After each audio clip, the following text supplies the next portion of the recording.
Ngayon naman mga kapinta, sa video natin ito, nag-drawing naman tayo ng sunset. Pagkatapos ito yung kanyang pangalan, ang Giancarlo.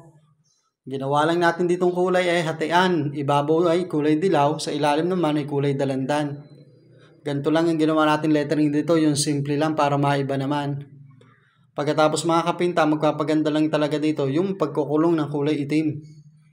Kukulungin lahat natin ang letter niyan para lumabas at lumitaw yung bawat letra ng isang pangalan. Ginamit nga pala lang natin dito muling pintura, yung quick dry enamel na Boysen.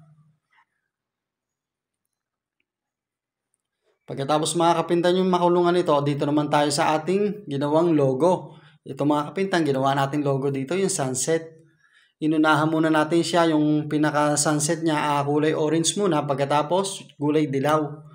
Pagkatapos dito naman mga kapinta, nag-drawing naman tayo dito ng 2 puno ng nyog. Pagkatapos 3 ibon. Purong itim lang ang ginamit nating pintura dito. Pagkatapos itong tubig naman dito sa dagat mga kapinta, kulay sky blue naman yan. Hindi siya masyadong aninaw sa malayo, kaya nilagyan natin ng kulay puti. Yung bawat gilid niya.